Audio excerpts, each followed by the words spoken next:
Hey everyone, and welcome back to my channel Electric, where we break down electrical engineering concepts into simple, visual, and interview ready explanations.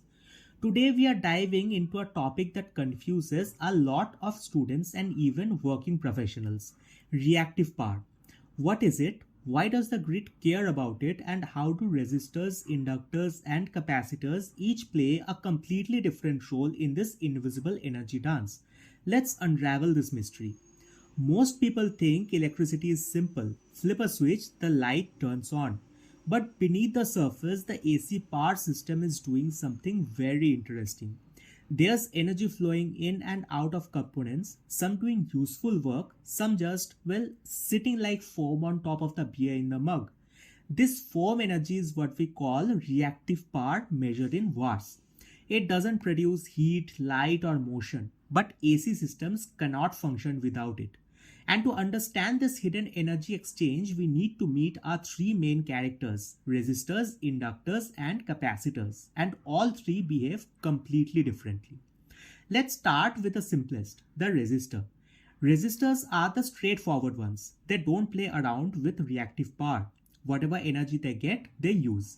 It becomes heat, light, and in some devices, mechanical work. For resistors, voltage and current peak at the same time.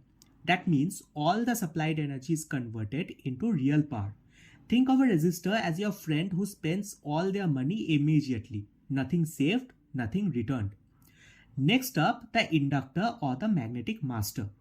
Inductors store energy in a magnetic field whenever current flows. But here's the catch: they resist any change in current. This creates a natural delay.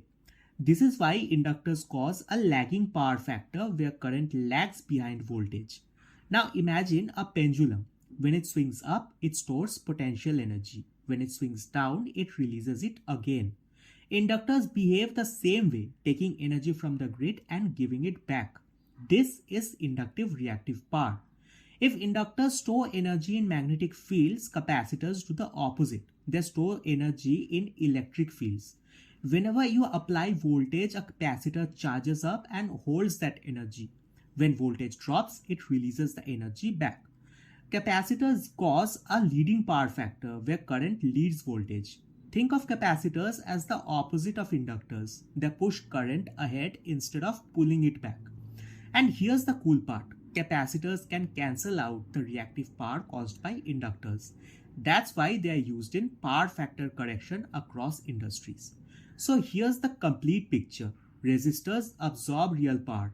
Inductors exchange reactive power causing a lagging power factor, and capacitors exchange reactive power causing a leading power factor.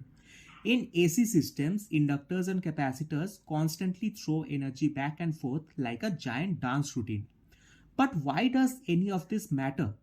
Well, because reactive power affects efficiency of power delivery, voltage stability, transmission line loading, and grid reliability.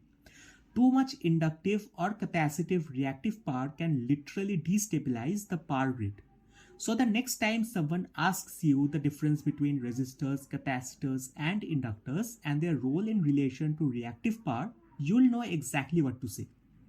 If you found this helpful, don't forget to like, subscribe, and hit the bell icon so you never miss out on more smart and simplified explanations. Got more questions or want us to cover a specific interview topic? Drop it in the comments below. Thanks for watching, and I'll see you in the next one.